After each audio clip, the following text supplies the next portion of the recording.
সরকারি অফিসে নারী কর্মকর্তাকে স্যার ডেকে সম্বোধন অস্বাভাবিক শোনালেও বহু বছর ধরে চলেছে এই প্রথা, কিন্তু হঠাৎ করে সিদ্ধান্ত এবার বন্ধ হবে এই সম্বোধন। তবে সিদ্ধান্ত হলেও নিয়ম বদলায়নি এখনো।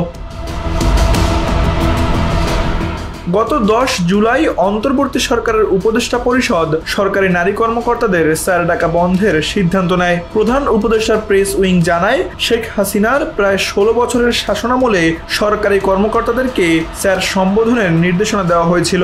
পরবর্তীতে উঁচু পদে থাকা নারী কর্মকর্তাদের ক্ষেত্রেও তা চালু করা হয়। তবে সিদ্ধান্ত হলেও এখনো কোনো লিখিত আদেশ জারি হয়নি, ফলে সচিবালয় সহ বিভিন্ন দপ্তরে চলছে পুরনো এই প্রথা।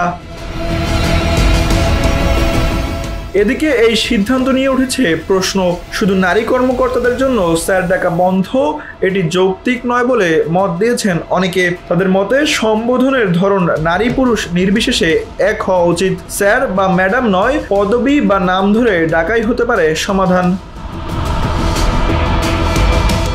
বাংলাদেশে স্যার ম্যাডাম সম্বোধনের কোনো আইন নেই। এটি ব্রিটিশ আমলের প্রথা, যা শিক্ষা ও প্রশাসনে দীর্ঘদিন ধরে চলে আসছে।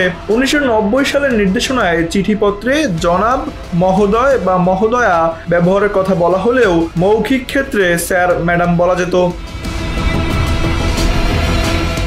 লেখক ও উন্নয়নকর্মী নিশাত সুলতানা মনে করেন, স্যার শব্দের সঙ্গে জড়িয়ে আছে ক্ষমতার রাজনীতি, তাই নারী পুরুষ নির্বিশেষে এই সম্বোধন বাতিল হওয়া উচিত।